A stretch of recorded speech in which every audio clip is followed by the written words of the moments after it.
Je suivrai mon Seigneur et mon Maître, sans jamais m'éloigner de ses pas. Nous allons parler aujourd'hui de comment, on va commencer en fait une série sur comment entrer dans ses promesses. Amen. 8 clés pour entrer dans ses promesses et saisir son héritage. Amen. Dis à ton voisin 8 clés. 8, il y en a 8. 8 clés pour entrer dans ses promesses. Amen.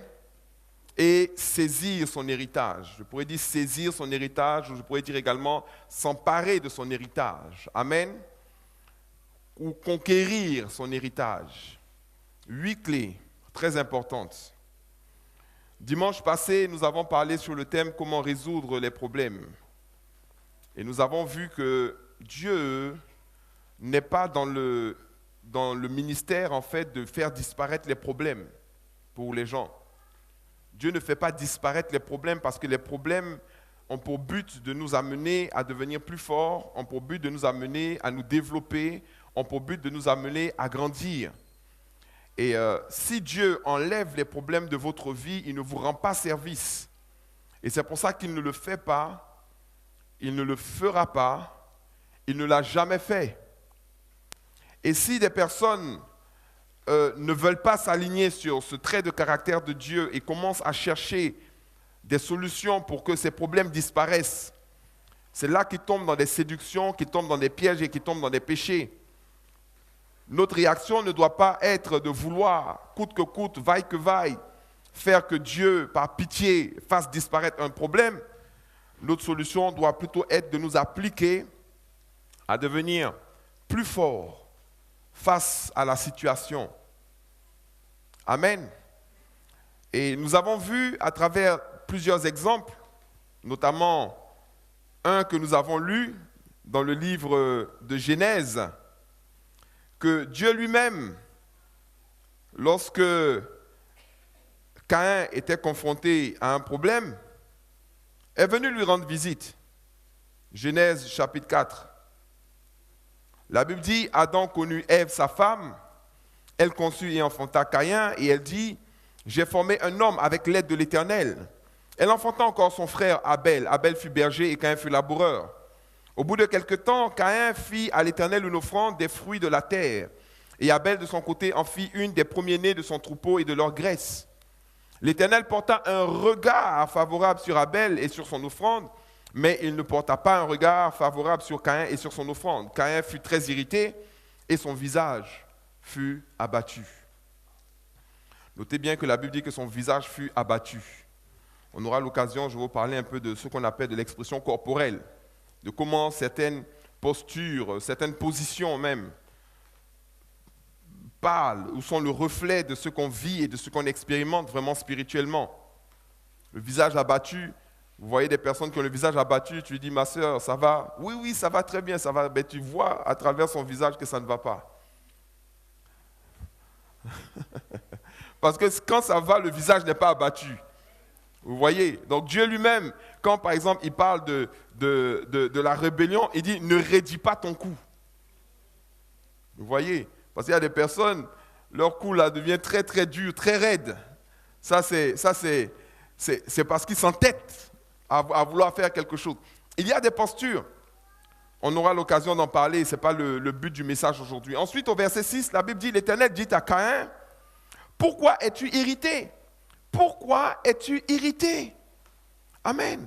Pourquoi es-tu irrité? Tu ne dois pas être irrité normalement. Dans la vie, il y a des challenges. Dans la vie, il y a des conflits. Dans la vie, il y a des défis. Dans la vie, il y a des choses qu'on doit surmonter. Ne sois pas irrité parce qu'aujourd'hui, ton frère a mieux agi que toi. Amen. Le fait de t'irriter ne va pas te permettre de surpasser cette situation. Le fait de t'énerver ne va pas te permettre de régler le problème. Le fait de t'inquiéter ne va pas te permettre de régler le problème. Le fait de pleurer ne va pas te permettre de régler le problème. Le fait de t'apitoyer sur toi ne va pas te permettre de régler le problème. Le fait de ressasser les mêmes histoires encore et encore ne va pas t'aider à régler le problème. Si tu veux vraiment régler le problème, il lui dit, tu vois, pourquoi es-tu irrité? Et pourquoi ton visage est-il abattu?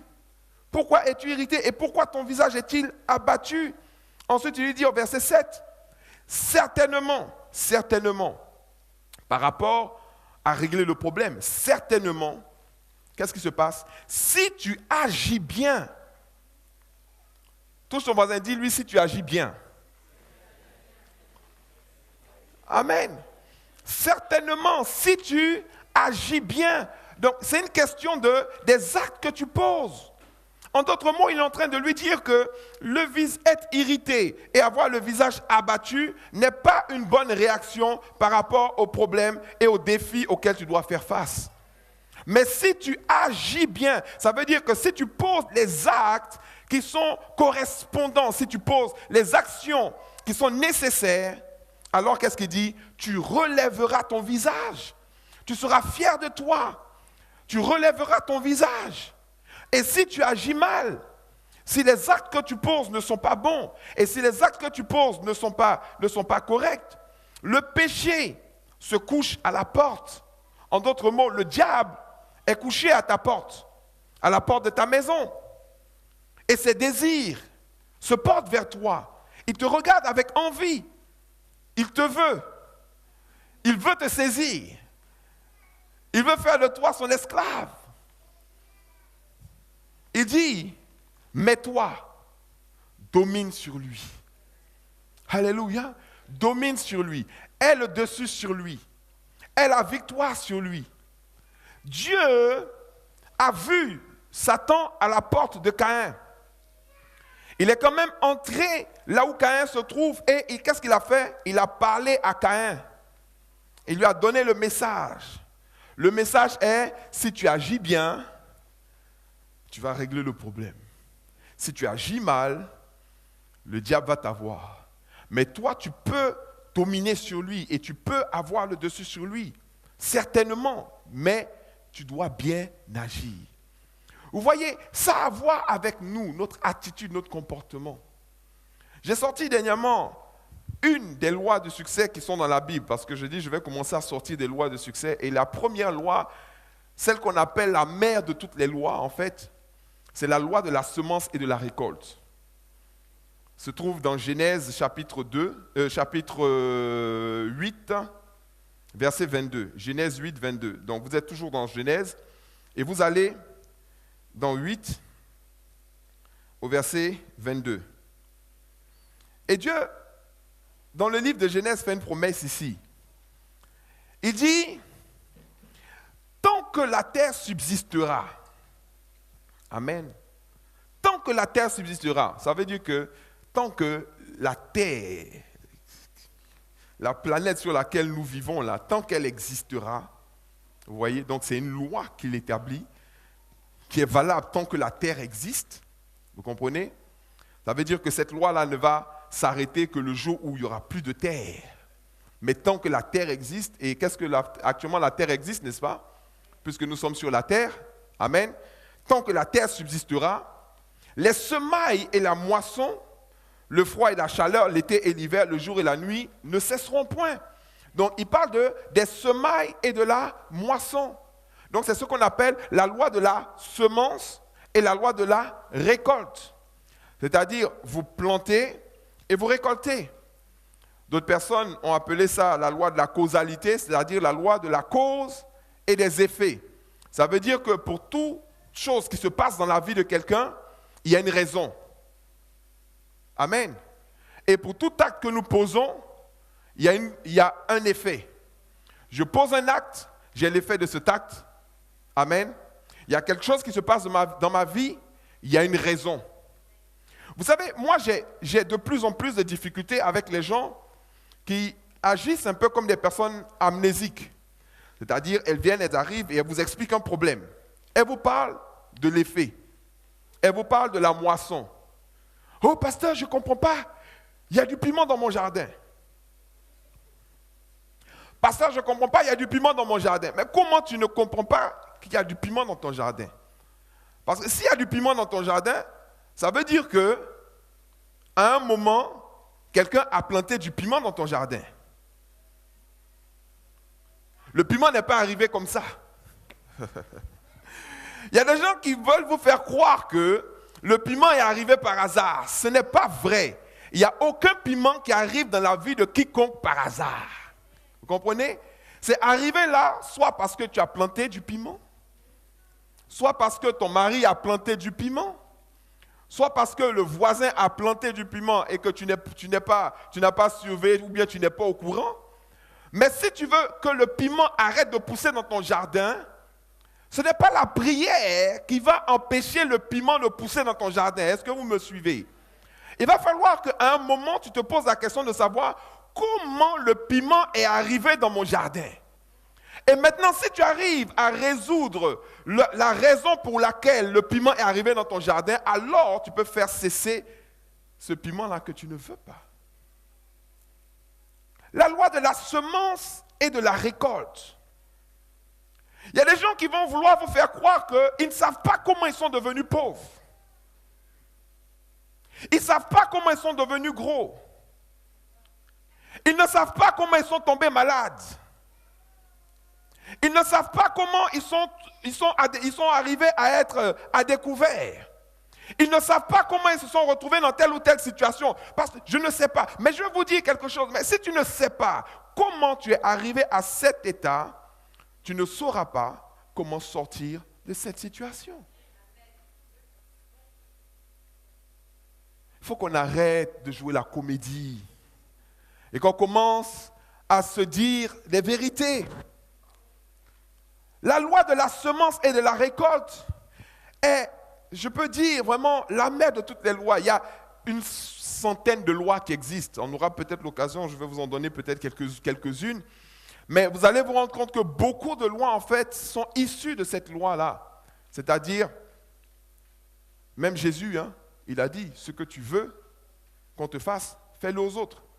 Sème dans la vie des autres ce que tu veux moissonner dans ta vie. Et ce que tu ne veux pas qu'on te fasse, ne le fais pas aux autres. Donc, ne sème pas dans la vie des gens les choses que toi-même tu ne veux pas moissonner. Donc, c'est la loi. Cette loi-là est une loi que Dieu établit. C'est une loi, elle est universelle. Elle s'applique à tout le monde. Que la personne soit noire ou blanche, arabe ou chinoise. La loi, elle est valable pour tout le monde. Cette loi, elle marche dans tous les pays. Et elle fonctionne pour tout le monde, quelle que soit ta nationalité. Et même ta religion. Parce que beaucoup de personnes pensent que comme ils sont chrétiens, ils peuvent fonctionner en dehors des lois. Moi, je vous donne un exemple de loi. La loi de la pesanteur, elle s'applique à tout le monde. Que vous soyez président ou pas, même si vous êtes un grand apôtre ou prophète international des nations interplanétaires et même sidérales, et que personne ne vous arrive à la cheville, si vous sautez d'un immeuble, ben vous allez vous écraser comme une tomate. Parce que la loi de la pesanteur, elle s'applique à tout le monde, quel que soit son sexe, quel que soit son âge, quelle que soit sa religion, quelle que soit la couleur de sa peau, quel que soit le nombre de jours de jeûne et prière que la personne a fait. Vous ne pouvez pas aller planter des pépins de pommes dans votre jardin et ensuite décider que finalement c'est des fraises que vous voulez manger et rentrer dans un jeûne de 40 jours et 40 nuits pour transformer les pommes en fraises. Arrivé à un certain moment, je vous en prie, il faut vraiment prendre la parole de Dieu au sérieux, prendre Dieu au sérieux, vous voyez. Dieu, lorsqu'il s'est présenté à Adam, lui a dit, à Caïn plutôt, il lui a dit très clairement, tu te trouves dans cette situation à cause des actions que tu as posées. Ça ne sert à rien de t'irriter, ça ne sert à rien de t'énerver, ça ne sert à rien de pleurer, ça ne sert à rien de t'apitoyer sur toi. Change ta manière de faire et le résultat va changer. Et Dieu lui dit, bon, écoute mon ami, à bientôt. Je te fais confiance. Malheureusement, Caïn n'a pas été à la hauteur de la confiance de Dieu puisque il a réagi dans la chair. il a réagi avec sa viande et ses os. Il a laissé les pulsions l'emporter sur la raison. Vous savez, quand j'ai fait mes études sur la bénédiction et la malédiction, il y a des gens qui ont acheté par exemple le livre La fin de la malédiction en se disant « Je vais lire ce livre en 10 minutes et puis la malédiction va s'arrêter ». Mais qu'est-ce que ce livre-là dit? Ce livre-là dit qu'il y a une raison pour chaque malédiction. C'est pour ça que Dieu dit dans Deutéronome chapitre 30, verset 19, « Je mets devant toi la vie et la mort, la bénédiction et la malédiction. Choisis la vie afin que tu vives. » En réalité, je suis béni parce que j'ai choisi d'être béni. Et je suis maudit pour une personne qui est maudite parce que j'ai choisi d'être maudit. Maintenant, en réalité, c'est de savoir qu'est-ce qui conduit à la malédiction et qu'est-ce qui conduit à la bénédiction. Vous voyez? C'est comme ça. La prière a sa sphère d'action et son domaine. Mais chaque acte que nous posons a des répercussions. Et la prière ne va pas les arrêter.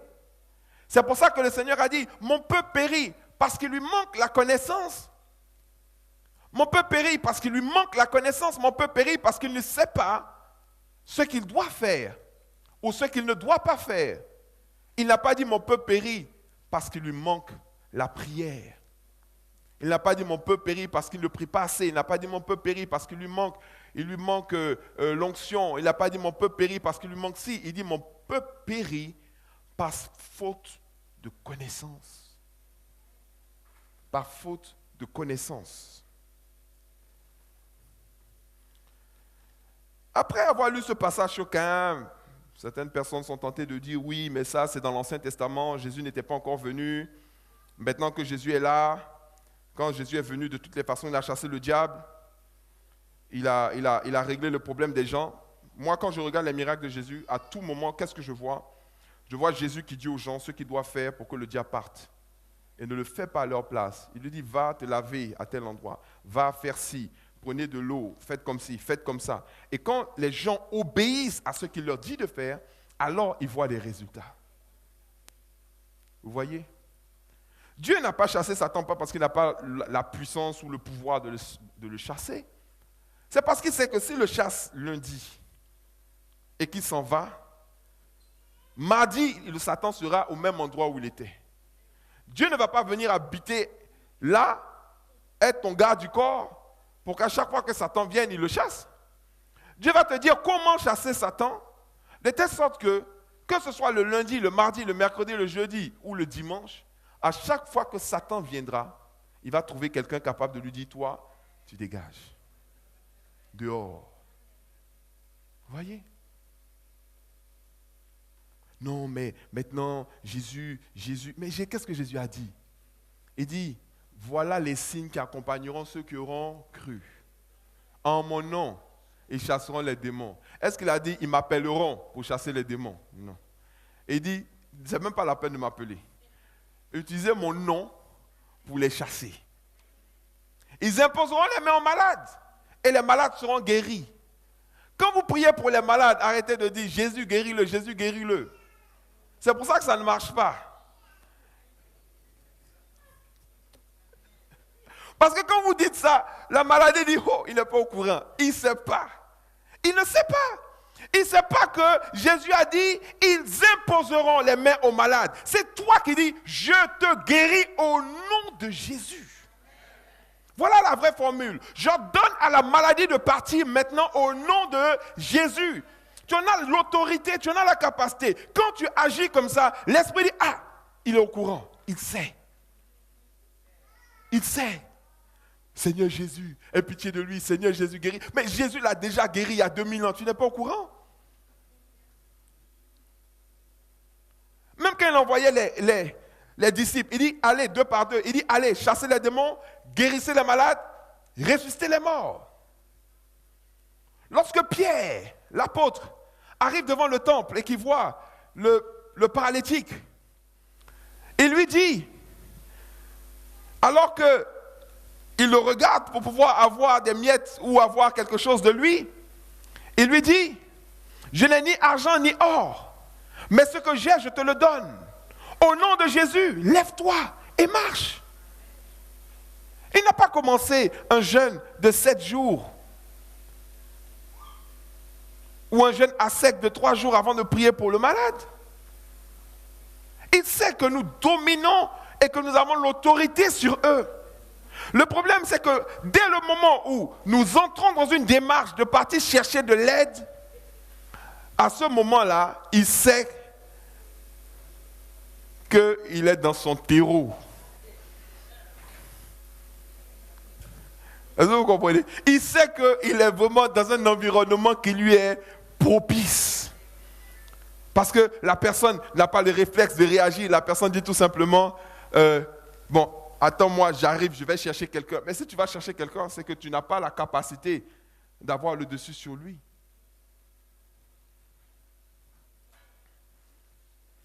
Prenons Jésus, encore. Jésus dans Luc 22.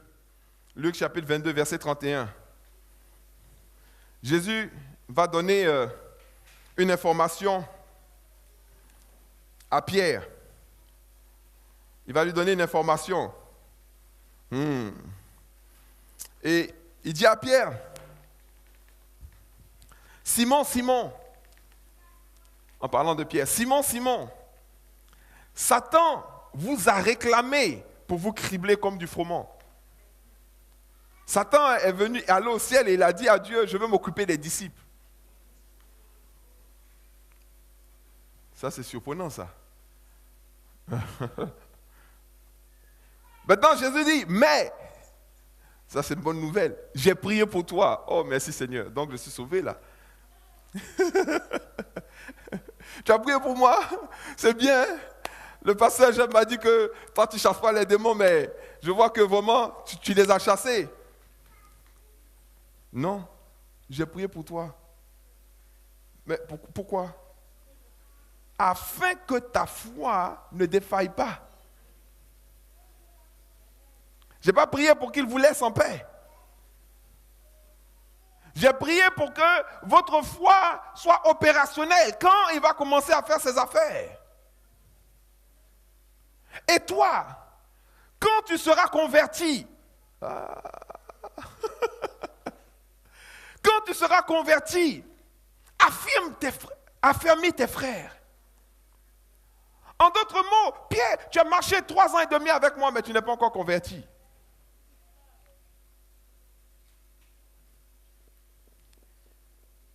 Non, il y a des gens qui ne sont pas encore convertis, ils ne savent pas. Ils pensent qu'ils sont convertis, ils ne sont pas encore convertis. Pasteur, comment tu peux dire que je ne suis pas converti? Ça fait 5 ans que je viens à l'église. Oui, mais tu n'es pas encore converti. Vous savez à quel moment on se convertit vraiment? Quand la tempête se lève. Quand le diable te crible. C'est le diable qui peut dire, qui est en mesure de dire si quelqu'un est converti ou pas. La personne elle-même ne peut pas dire. La personne ne peut pas dire. C'est le diable qui va dire à Dieu. Elle est convertie. C'est le diable qui va dire à Dieu, lui il est converti. Mais quand la personne dit, je suis converti, Dieu dit, bon. Le diable dit, attends, je vais aller. Elle dit qu'elle est convertie, je vais aller vérifier. Regardez l'histoire de Job. D'où tu viens? Oh, je me promenais ça et là. Je parcourais la terre. Dieu tout de suite, il dit, as-tu vu mon serviteur Job? Satan dit, oui, je le connais. Il dit, mais qu'est-ce que tu en penses? C'est un bon gars. Il craint Dieu, il prospère et tout. Satan dit, il y a des failles dans sa vie. Job, je ne suis pas aussi sûr que toi de sa conversion. Dieu dit, ah bon, tu n'es pas sûr? Il dit, oui, je ne suis pas sûr. Parce qu'il n'a jamais vraiment été confronté à une vraie situation, à un vrai problème. Parce que tu l'as toujours couvé, tu l'as toujours protégé, malgré le fait qu'il y avait des failles dans sa vie. Satan savait qu'il y avait des failles dans la vie de Job. Quand vous regardez le comportement de Job, Job était constamment dans la crainte et dans la peur. Je vous dis pourquoi certaines personnes qui deviennent riches ou qui commencent à avoir des bénédictions commencent à les perdre facilement et rapidement pour beaucoup. Parce qu'avant de devenir riches et prospères, tout leur objectif et leur pensée, c'était « je veux réussir, je veux devenir riche, je veux devenir prospère ». Mais quand ils sont devenus riches et prospères, toutes leurs pensées sont devenues « il ne faut surtout pas que je perde ça, il ne faut surtout pas que je perde ça ». Et c'est ce qui est arrivé à Job. Parce que Job n'a pas su comment est-ce qu'il est arrivé à cet état. Il est arrivé à cet état à cause de la grâce et la bénédiction de Dieu.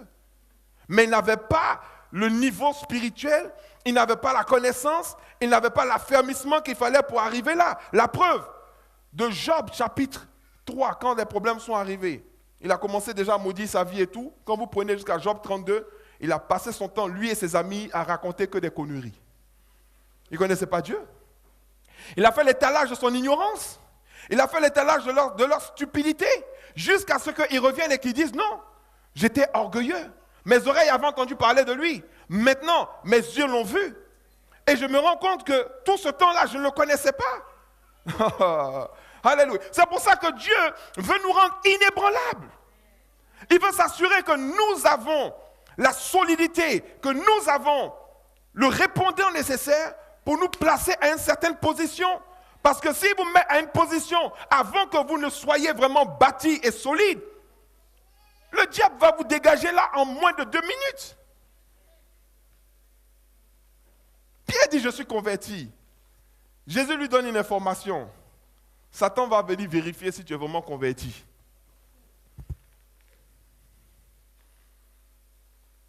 Vous voyez? C'est le diable qui va dire, la sœur Lucie là, elle est convertie. Le frère là, il est converti. Mais tu dois passer au crible d'abord.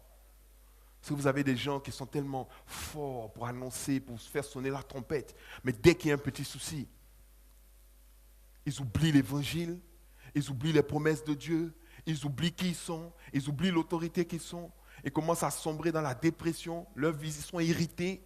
Tout seul, il est là, il est énervé, il est irrité. Dieu a dit, mais pourquoi es-tu irrité? Tu es irrité pourquoi? Pourquoi ton visage est-il abattu? Tu le vois, on dirait qu'il est en deuil. Il dit non, c'est comme ça, je vis ma spiritualité. Il veut te convaincre qu'en fait, son visage est comme ça. Pourtant, si on lui dit, si on lui avait dit la veille qu'on a déposé 1 million d'euros sur son compte, son visage allait changer. Sa démarche. Il y a des gens, quand leur compte est plein, leur démarche change. C'est-à-dire que tu lui dis tout de suite qu'il y a un virement de 10 000 euros sur son compte, et s'il était comme ça, il va se relever, et puis tu le vois maintenant, il marche. Oh, Dieu est bon, Dieu est bon, Dieu est bon. Alléluia. Non, le Seigneur, il est vivant. Oh, alléluia. Mais tu lui envoies une lettre. Le même soir, d'un huissier qui le menace pour dire, nous vous avons identifié, nous allons venir récupérer tout ce que vous devez, machin.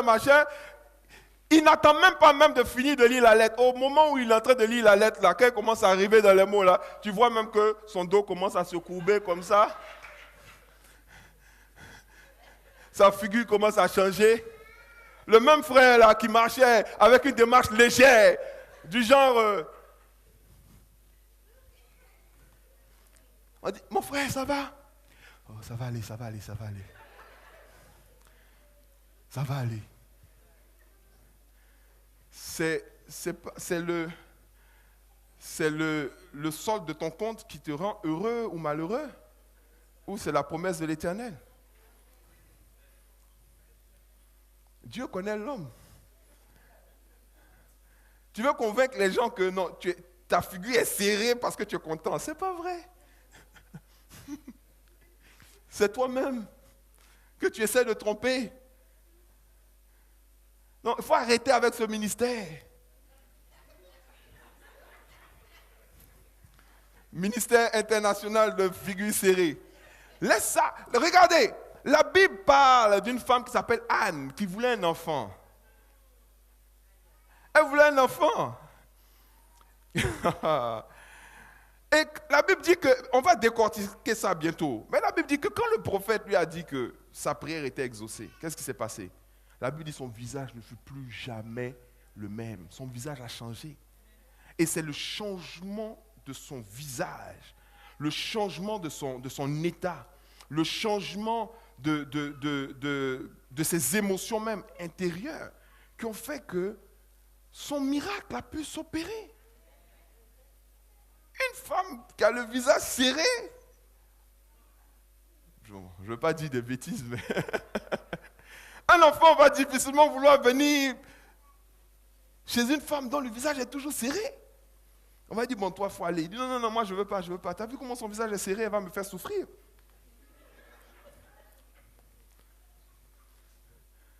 Elle était aigrie.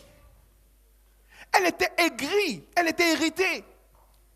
Quand les enfants de sa rivale venaient, parce qu'en plus, l'autre, elle faisait plein d'enfants. Et malgré ce fait-là, son mari donc donnait 2 fois plus à manger. Il lui donnait 2 fois plus à manger qu'aux autres. Mais elle était irritée. Mais lui-même, il fait quoi ici? Mais qui dégage? Mais rappelle tes enfants. Ça veut dire quoi ça? Je n'ai marre. Seigneur, mais tu ne peux pas te rappeler de moi. Tu vois comment je souffre. Moi, je n'ai pas d'enfant. Mais ce genre d'attitude ne va pas produire le changement. Dieu dit à Adam, mais pourquoi es-tu irrité? Et ton visage est-il abattu?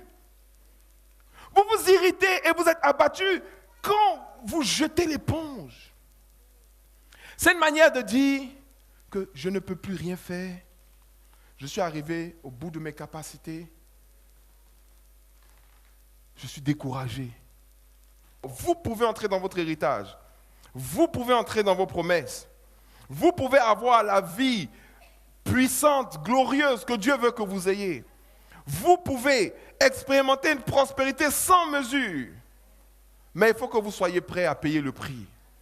Parce qu'il y a une semence pour récolter la gloire. Vous ne pouvez pas récolter la gloire par hasard. Vous devez planter la semence de la gloire pour récolter le fruit de la gloire. Amen. Donc Jésus prie pour lui et il dit donc, Satan vous a réclamé pour vous cribler comme du froment. J'ai prié pour toi, afin que ta foi ne défaille point. Et toi, quand tu seras converti, affermis tes frères. Jésus a prié pour toi. Seigneur, tu ne vois pas que je souffre? Tu dois me sortir de là. Il dit, j'ai prié pour toi. Oui, Jésus a prié pour toi. Pour que ta foi ne défaille pas. Donc maintenant, utilise ta foi pour te sortir de cette situation. 1 Pierre 5, 8, vous connaissez, le diable rôde, votre adversaire, le diable rôde comme un lion, rugissant, cherchant qui il dévorera. Résistez-lui avec une foi ferme. Qu'est-ce qui nous permet de résister au diable? C'est la foi. C'est notre foi. La Bible parle de la ceinture de la vérité, de l'épée de la parole. Il dit, et du bouclier de la foi, avec lequel vous éteindrez tous les traits enflammés du malin. C'est la foi qui neutralise le diable. C'est la foi qui arrête ses attaques. C'est notre foi qui le met en déroute. C'est notre foi qui le chasse loin de notre vie. C'est notre foi. C'est pour ça qu'il a dit à la femme, il te sera fait selon ta foi. Maintenant, nous qui devrions normalement être les champions de la foi, les chrétiens évangéliques pentecôtistes parlant en langue, c'est nous qui devions être les champions de la foi. Et on a cet orgueil-là qui nous fait croire qu'on a tellement de foi. Mais une foi qui produit du vent, ce n'est pas une grande foi. Qu'est-ce que ta foi produit? Et Jacques l'a dit. Il dit, ne vous séduisez pas vous-même. Il dit, un tel dit qu'il a la foi. J'ai la foi. Je suis une femme de foi. Je suis un homme de foi. J'ai la foi. Il dit, mais il y a des gens qui disent qu'ils ont la foi, mais qui n'ont pas les œuvres. Et il y en a d'autres qui ne disent pas qu'ils ont la foi, mais ils ont les œuvres qui montrent qu'ils ont la foi. Entre les deux, qui a vraiment la foi? Ne dis pas j'ai la foi. Quelqu'un qui a la foi n'a pas besoin de dire j'ai la foi. Tu vas voir dans les choses qu'il accomplit et les réalisations qu'il a faites. La foi qu'il a. On ne parle pas de la foi qui amène au ciel. Le problème avec les chrétiens, c'est qu'on mélange tout.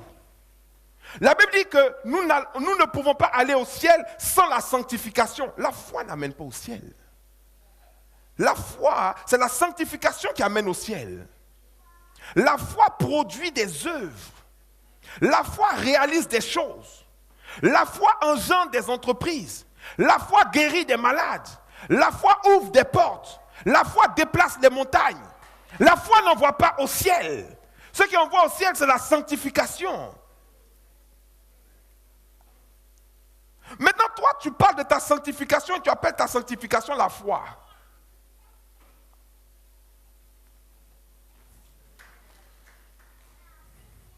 Il faut te réveiller. Il faut se réveiller. Josué chapitre 1. On va rentrer maintenant dans les vraies choses, mais on est déjà... Amen. Josué chapitre 1.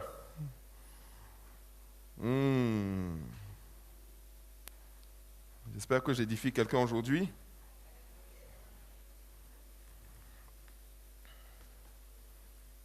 Amen. Non, Josué 1. Ça, c'est un passage vraiment. Un jour, je prie le Seigneur vraiment que... Le Seigneur permettra, et je sais que ça vient. Il y aura des moments où je pense que par la grâce de Dieu, je pourrai enseigner tous les jours. Et on pourra un jour, vous allez voir. On va prendre Josué 1, 8. Et puis on va faire un mois, enseignement tous les jours, sur le même passage, sans sortir de là. Et vous allez voir les richesses et la puissance qu'il y a dedans. C'est extraordinaire. La parole de Dieu est formidable. Josué 1, 8. Il dit que ce livre de la loi ne s'éloigne point de ta bouche. Amen. Médite le jour et nuit pour agir fidèlement selon tout ce qui est écrit, car c'est alors que tu auras du succès dans tes entreprises, c'est alors que tu réussiras. Amen. J'ai pu décortiquer ça dans un CD qui s'intitule « La Bible, le succès et l'entrepreneuriat ». Donc je pense que c'est disponible, vous allez pouvoir écouter une bonne partie. Au verset 9, il dit « Ne t'ai-je pas donné cet ordre ?» C'est un ordre que je t'ai donné, fortifie-toi et prends courage. Comme David aussi le dit, ton Dieu t'ordonne d'être puissant. Donc, être fort, être puissant n'est pas une option. C'est une obligation. Pour un enfant de Dieu, l'enfant de Dieu qui veut véritablement avancer avec Dieu et qui veut s'accomplir, doit être fort. Et il doit être puissant. Il dit, ne t'ai-je pas donné cet ordre à Josué? C'est moi qui t'ai ordonné de te fortifier. Donc d'être fort. Et voici, il dit, fortifie-toi et prends courage. Ne t'effraie point. Ça veut dire quoi? N'aie pas peur. Ne t'épouvante point. Car l'Éternel, ton Dieu, est avec toi dans tout ce que tu entreprendras. Donc il dit à Josué, je suis avec toi dans tout ce que tu entreprendras. Amen. Maintenant, ensuite, Josué va faire quelque chose. La Bible dit, Josué donna cet ordre aux officiers du peuple. Il dit ensuite, verset 11, parcourez le champ. Et voici ce que vous commanderez au peuple. Préparez-vous des provisions, car dans 3 jours, vous passerez ce Jourdain pour aller conquérir le pays dont l'Éternel, votre Dieu, vous donne la possession.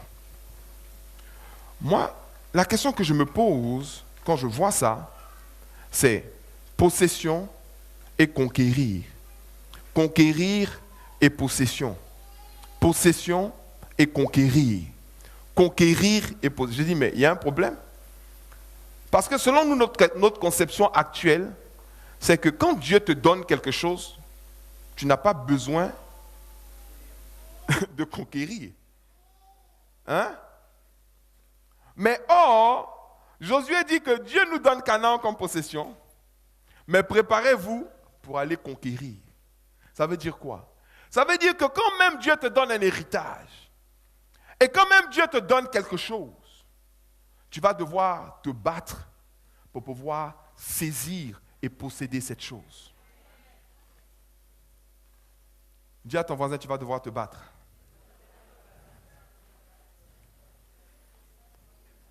Amen. Pour conquérir Canaan, tu vas devoir te battre.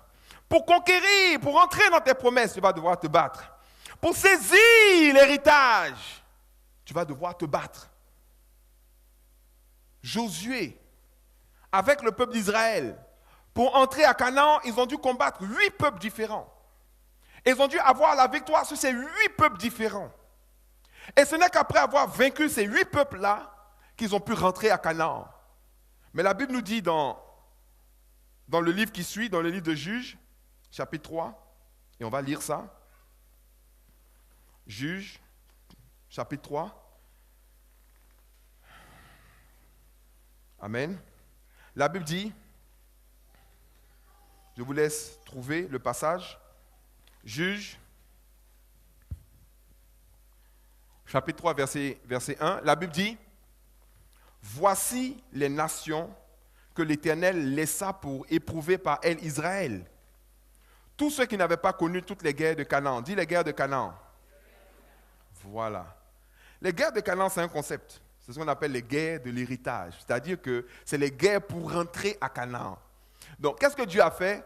Dieu a réservé aux enfants des Israéliens qui sont rentrés à Canaan les mêmes peuples qu'ils ont vaincus pour pouvoir y entrer, pour qu'eux aussi, ils puissent avoir des combats. Vous voyez? La Bible dit, au verset 2, il voulait seulement que les générations des enfants d'Israël, il y a l'Israël naturel, il y a l'Israël spirituel, nous sommes l'Israël spirituel, il voulait seulement que les générations des enfants d'Israël connussent et apprissent la guerre, ceux qui ne l'avaient pas connue auparavant. Donc Dieu lui-même veut que ses enfants connaissent la guerre. Rappelez-vous de ce que Jésus a dit.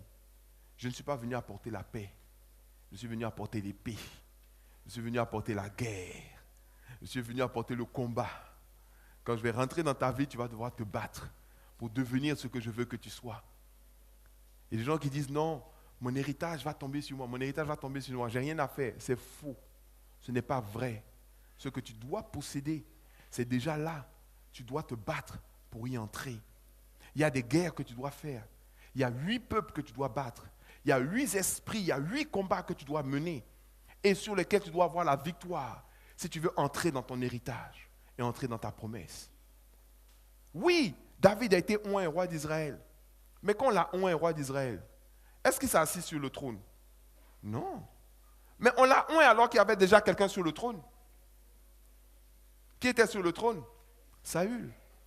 Dieu dit, voilà ta maison, mais quand tu passes, tu vois des gens qui habitent dedans.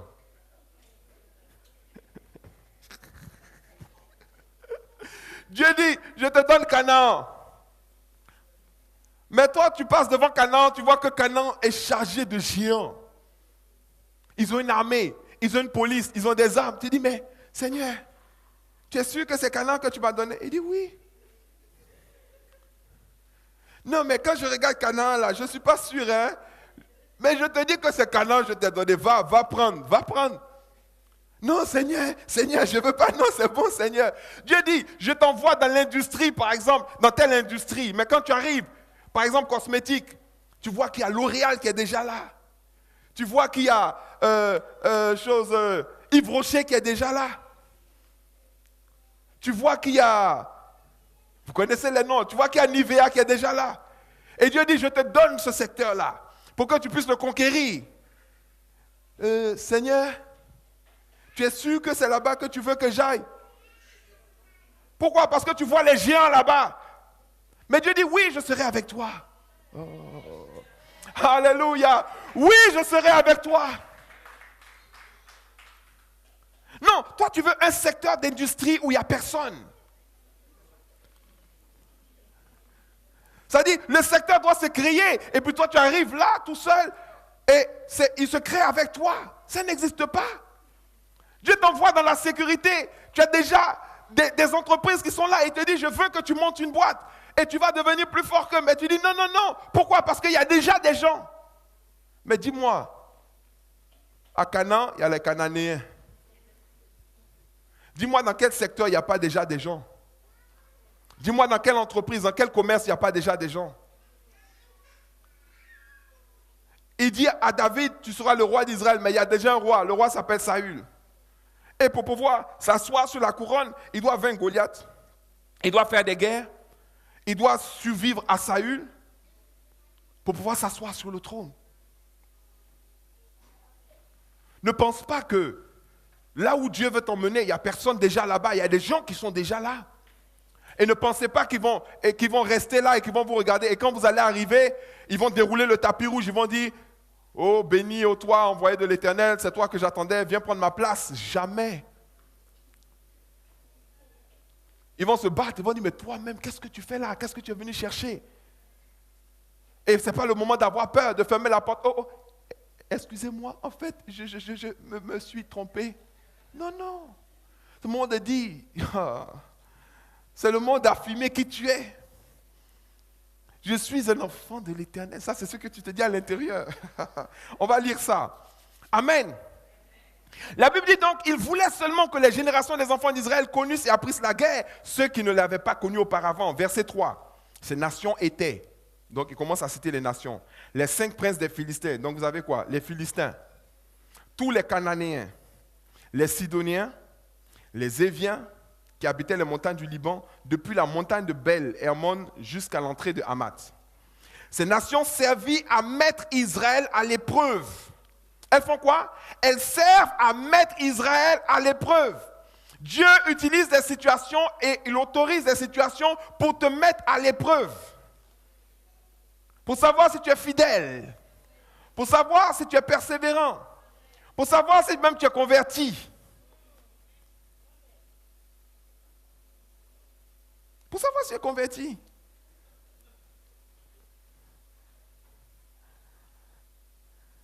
Afin que l'Éternel sût, c'est pour que lui-même il sache, s'ils obéiraient au commandement qu'il avait prescrit à leur père par Moïse. Il y a des gens qui vont dire, oui, mais Dieu sait tout, non? Oui, Dieu sait tout. Mais vous savez quoi? Dieu a choisi de ne jamais violer l'intimité des hommes pour chercher à savoir ce qu'ils croient réellement dans leur cœur. Dieu aussi est obligé d'observer l'homme pour savoir si l'homme croit vraiment ou s'il ne croit pas. C'est pour ça qu'il a demandé à Abraham de lui donner Isaac.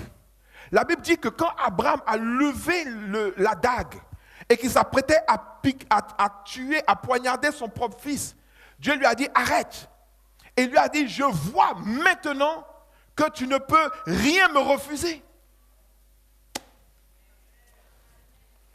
Donc Dieu permet des situations pour venir t'éprouver, pour voir quelles sont tes réelles valeurs, ce à quoi tu crois réellement.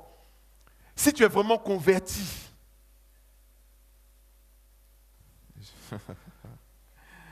La Bible dit au verset 5, et les enfants d'Israël habitaient au milieu des Cananéens, on commence à citer d'autres, des Héthiens, des Amoriens, des Phérésiens, des Éviens et des Jébusiens. Donc qu'est-ce que vous avez? Vous avez les Philistins, les Cananéens, les Sidoniens, les Éviens, les Héthiens, les Amoriens, les Phérésiens, les Jébusiens. Pour le moment, ça ne vous dit pas grand-chose. Moi, j'ai fait une recherche pour savoir qu'est-ce que veut dire Philistin. C'est quoi les Philistins? Qu'est-ce que sont que les Cananéens? Vous savez que Goliath, c'est un Philistin. C'est le premier combat que David a mené.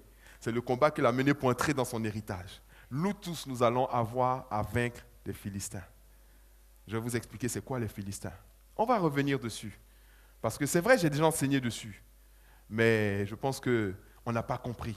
Je vais prendre le temps pour vous asseoir et pour vous permettre d'avancer dans l'accomplissement de votre héritage et pour rentrer vraiment dans votre Canaan. Ces 8 guerres sont le programme de formation de Dieu pour vous. C'est le programme de formation pour ses enfants, pour ses fils. Celui qui n'a pas la victoire sur ces 8 combats-là, il ne rentrera pas dans ses promesses ou dans son héritage. Apocalypse 21, verset 7. Apocalypse 21, verset 7 nous dit, regardez ce que la Bible dit. Apocalypse 21, 7. Essayez de trouver ça rapidement. Apocalypse chapitre 21, verset 7. La Bible dit, celui qui vaincra héritera ces choses. Amen. Celui qui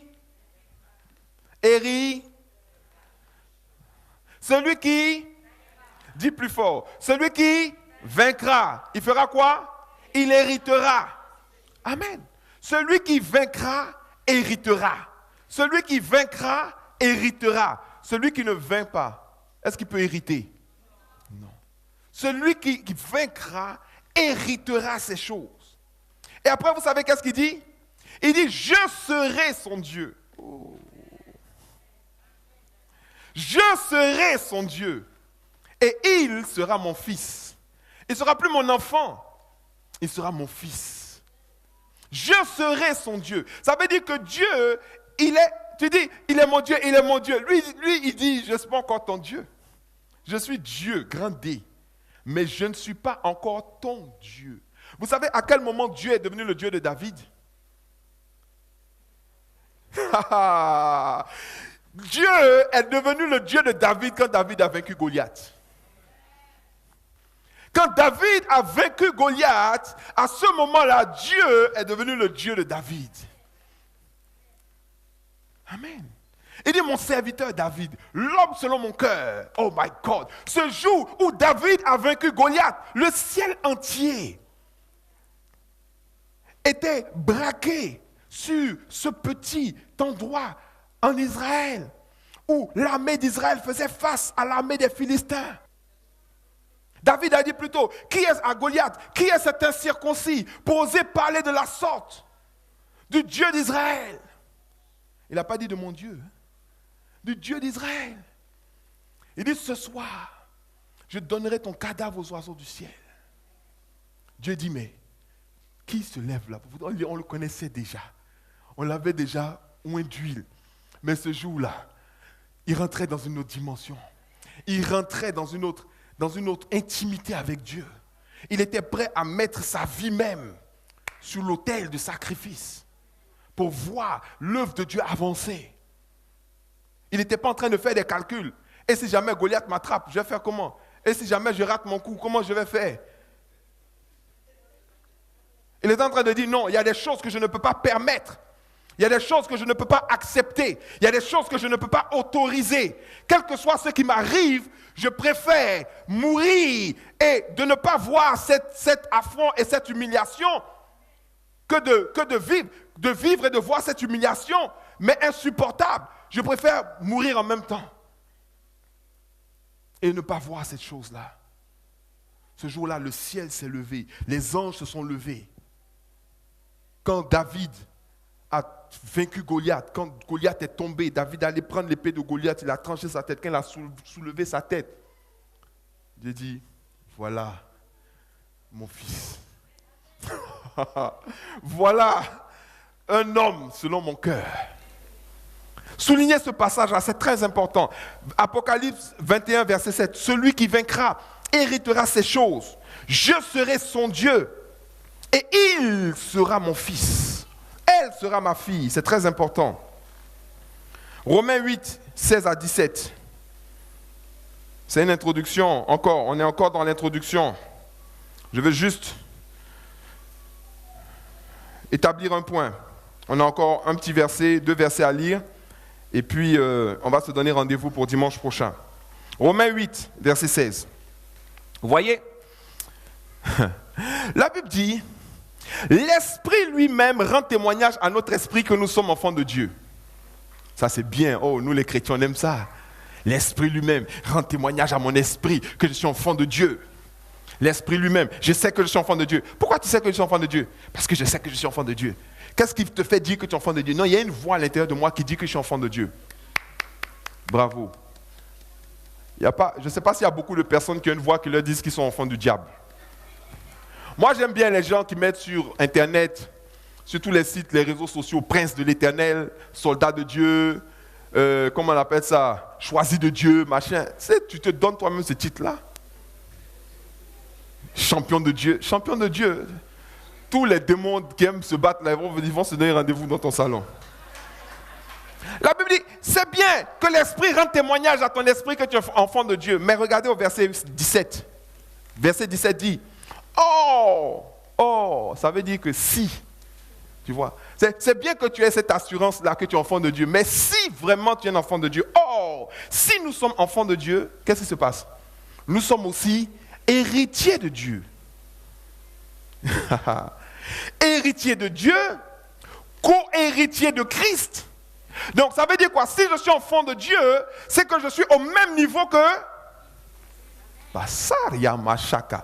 Si je suis enfant de Dieu, c'est que je partage l'héritage de Christ. Donc ça veut dire que je peux faire ce que Christ fait. Je peux parler comme Christ parle. Je peux accomplir les œuvres que Christ accomplit. Parce que le même esprit qui était en Christ me dit que moi aussi, je suis enfant de Dieu comme Christ. Oh, si nous sommes enfants de Dieu, nous sommes aussi héritiers. Héritiers de Dieu et co-héritiers de Christ. Si toutefois, nous souffrons avec lui, afin d'être glorifiés avec lui. Si toutefois nous faisons quoi?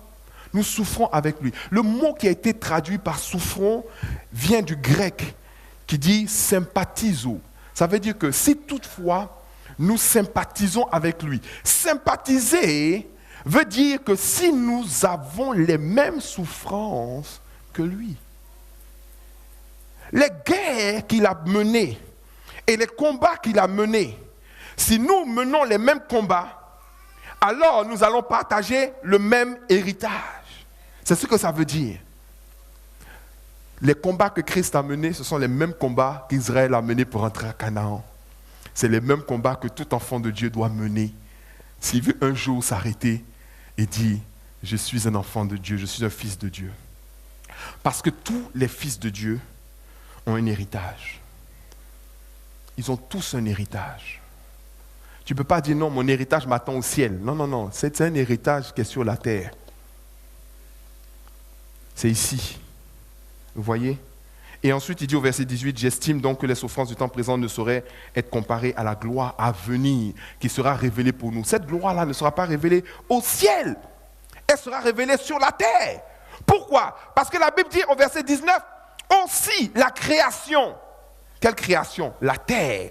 « Attend-elle avec un ardent désir. » Elle attend ardemment. Et avec un désir quoi? La révélation des fils de Dieu. Donc la révélation de qui tu es ne se fait pas au ciel. Parce qu'au ciel, c'est les anges qui sont là-bas. Eux, ils savent déjà qui tu es. Ils n'attendent pas de voir qui tu es. Ceux qui attendent de voir qui tu es, ce que tu es capable de faire, c'est la création qui attend. On leur dit qu'il y a des fils de Dieu, il y a des enfants de Dieu. Eux veulent voir un enfant de Dieu, c'est quoi? Maintenant, toi, tu viens, tu leur dis, un enfant de Dieu, c'est moi. C'est moi l'enfant de Dieu. Je suis l'enfant de Dieu. Je suis le chrétien, c'est moi. Ok. Plan de licenciement. Oh Seigneur, qu'est-ce que j'ai fait, oh mon Dieu? Oh Seigneur, on veut me licencier. Comment mes enfants vont manger? Je suis foutu, Seigneur. Ils disent, ah, enfant de Dieu là, c'est ça? On dit, c'est toi, fils de Dieu. C'est toi, fils de Dieu. Moi, je ne veux pas être aussi un fils de Dieu. Où sont les fils de Dieu? C'est moi. Je suis la fille de Dieu. Tu viens, tu as une grosse Bible comme ça. Je vais à l'église, je vais. On a une veillée ce soir. On a un concert samedi, on a un concert. Tu ne viens pas? Mardi. T'as pas un cachet d'aspirine là? Ma tête me fait tellement mal. Pardon, je vais aller à l'infirmerie. Mon Dieu. Je vais prendre 5 jours de congé. On dit, mais c'est fille de Dieu. Fils de Dieu, on ne comprend pas. Le monde veut voir. Ils attendent, ils veulent. Ils veulent voir un peu un David. Comment on peut attendre après David des milliers d'années encore pour qu'un David se présente? Vous êtes là. Vous savez, c'est grave.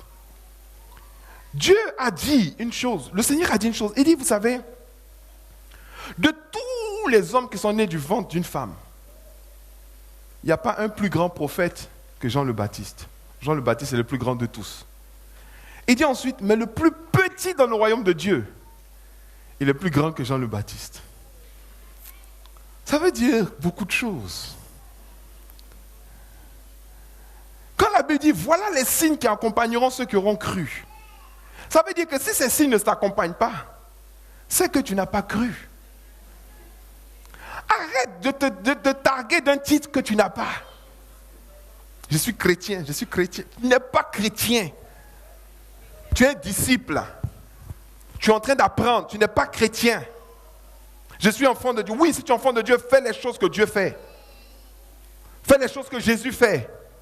Et là, tu peux dire, je suis enfant de Dieu. Mais si quand tu as des problèmes et qu'il y a des situations qui se présentent, ta réaction, c'est de fuir, de courir, de chercher quelqu'un pour prier pour toi, c'est que toi, tu n'es pas enfant de Dieu. C'est celui que tu allais voir pour prier pour toi qui, lui, il est un enfant de Dieu.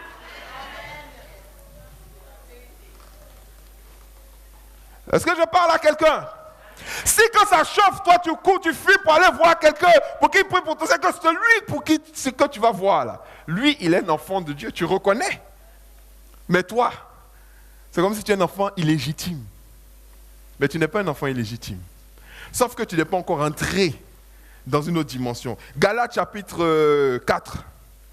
On va finir par ce passage-là. Galates chapitre 4, verset 1. La Bible dit, or, souligne bien ça. Tu vas relire ça après. Essaie de méditer. Tu vois, c'est très important. La Bible dit, or, aussi longtemps que l'héritier est enfant. Vous voyez? Donc, il y a enfant et fils. Aussi longtemps que l'héritier est enfant. Donc, tant que l'héritier est un enfant, je dis qu'il ne diffère en rien d'un esclave, quoiqu'il soit le maître de tout. En réalité, l'héritier est le maître de tout. Mais tant qu'il est enfant, il ne diffère pas d'un esclave. Vous voyez? Mais il est sous des tuteurs et des administrateurs jusqu'au temps marqué par le Père. Nous aussi, de la même manière, lorsque nous étions enfants, nous étions sous l'esclavage des rudiments du monde. Ça veut dire qu'on était soumis aux principes élémentaires de la terre, aux lois élémentaires, aux principes élémentaires du monde. Amen. Mais lorsque les temps ont été accomplis, Dieu a envoyé son Fils, né d'une femme, né sous la loi, afin qu'il rachetât ceux qui étaient sous la loi, afin que nous reçussions ce qu'on appelle quoi? L'adoption. Et quand on reçoit l'adoption, on n'est plus des enfants, on devient des fils. On devient des fils et des filles. On devient des personnes capables véritablement d'exercer l'autorité. Mais beaucoup n'en sont pas encore là. Parce qu'avant de dire à quelqu'un, tu es mon fils, en toi j'ai mis ma confiance, tu dois l'éprouver. Amen. Tu dois l'éprouver. Tu dois lui envoyer. Tu dois permettre à des situations de le cribler pour savoir s'il est capable. Et ce n'est que lorsque il a vaincu dans ces situations que maintenant il pourra recevoir l'héritage. Parce que c'est l'héritage que tu reçois. Quand tu reçois l'héritage, tu es confirmé comme fils. Tu ne peux pas être fils sans héritage. Si tu es un fils sans héritage, c'est que tu es un enfant illégitime. C'est qu'on t'a trompé quelque part. On te dit, bon, moi je t'adopte, tu deviens mon enfant, mais tu n'as pas part à l'héritage. Le premier acte que celui qui t'adopte va faire, c'est de te mettre sur la liste des héritiers. C'est comme ça qu'il confirme ta filiation. Ah, là, je suis en train peut-être d'entrer dans quelque chose de compliqué. Est-ce que vous me suivez? Amen. Non, parce que je vous vois, vous me regardez, du genre, oh là là, le pasteur... Qu'est-ce qu'il nous raconte? C'est compliqué. Non, ce n'est pas compliqué. Il faut comprendre une chose, c'est qu'il y a des enfants de Dieu et il y a des fils de Dieu. Amen. Et nous, ce que nous voulons, c'est devenir des fils et des filles de Dieu. Et pour ce faire, Dieu va nous éprouver. Et nous devons vaincre dans ces épreuves-là pour pouvoir obtenir l'héritage. De la même manière qu'Israël a vaincu ces 8 peuples pour entrer à Canaan, et qu'ils ont dû vaincre ces 8 peuples pour rester à Canaan, nous aussi, nous avons des combats à mener pour entrer dans notre héritage et des combats à mener pour rester dans notre héritage. Il ne faut pas refuser ces combats-là. Il ne faut pas fuir ces combats parce que ce sont ces combats qui nous garantissent notre position Et c'est ces combats, la victoire dans ces combats qui vont nous maintenir dans notre position. Alléluia. Alléluia. Dis à ton voisin, tu vas rentrer dans ton héritage. Tu vas conquérir ta possession. Et tu vas devenir ce que Dieu veut que tu sois. Au nom de Jésus. Amen. Amen. Alléluia. Oh, tu vas prier ton Dieu ce soir. Tu vas prier ton Dieu ce soir. Tu vas lui demander d'ouvrir ton intelligence. Tu vas lui demander de te permettre de te développer spirituellement. Tu vas lui demander de te permettre de grandir spirituellement. Tu vas lui dire, Seigneur, je veux devenir un fils, une fille. Seigneur, je veux devenir véritablement un champion. Je veux entrer dans mon héritage. Je veux posséder ma possession. Je sais maintenant que je dois me battre et je dois combattre pour devenir ce que tu veux que je sois. Je ne vais plus rester dans une position attentiste, mais je vais entrer dans une position de conquérant. J'ai décidé aujourd'hui de reprendre le contrôle de ma vie et de ne plus permettre qu'une quelconque situation de destruction, une quelconque situation néfaste, négative et destructrice ne puisse prospérer dans ma vie.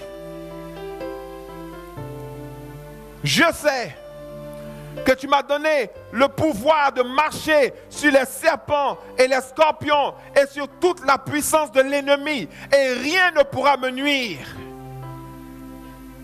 J'entends exercer cette autorité dès maintenant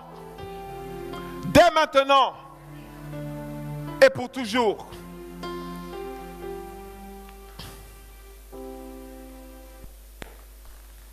Dès maintenant et pour toujours.